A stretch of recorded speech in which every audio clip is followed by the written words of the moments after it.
Greetings from the apocalypse.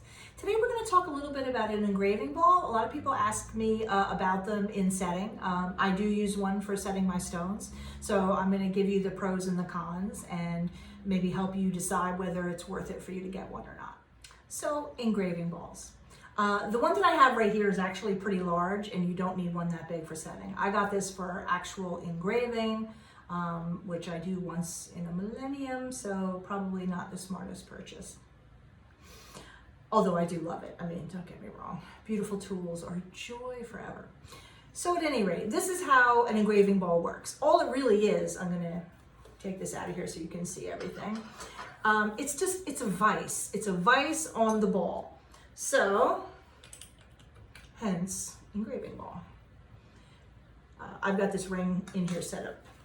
I've got a little paper towel folded up in there to cushion it, in here because you don't want to leave marks.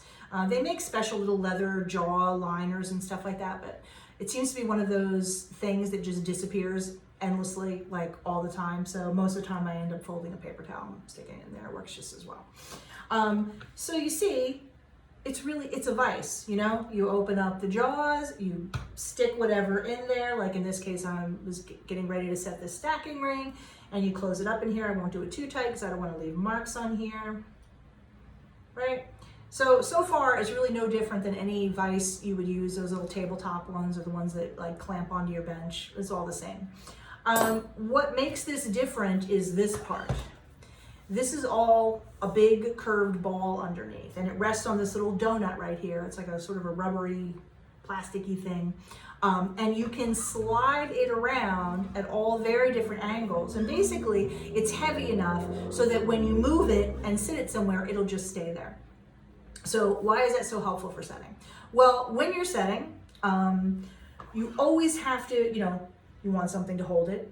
That's obviously necessary. But you always have to be checking it at eye level, especially when you're setting faceted stones, because they go off level very easily. And if you're looking just down from the top, you're probably not going to notice that. So you need to be able to look at it at eye level. So for something like this, I can press, and look, and you know what I mean? It does really make your life easier. Now, if you're like brand new to jewelry making, don't be like, oh, I need an engraving ball. You know what I mean? Using a regular tabletop vise is fine. But there will be kind of a point if you're starting to set a lot of stones that this will make your life a lot easier.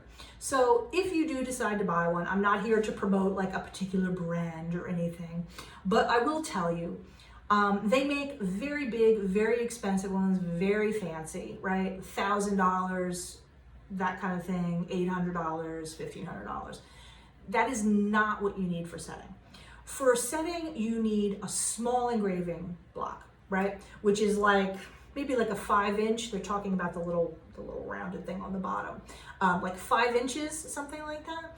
They have sort of like no-name ones on eBay for maybe like $100, $125, $150, something like that.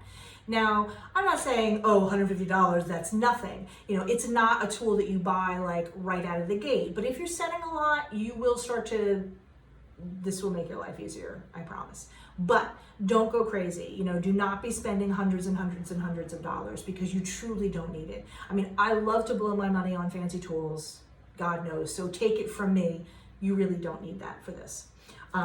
Because this, you see how much this stands up. I mean, this is probably, I don't know, a foot tall off of the bench or something like that. You don't need anything. The one that I have at the studio at the school is like, this big, something like that. That's 8 inches tall or something like that. And it's heavy enough for our purposes, and it does a really good job. So blow your money on like gold and stones and whatever. Don't spend your money on a really expensive engraving ball. Get like a relatively small one. I mean, they open and close also. It's not like they do all kinds of fancy tricks or anything.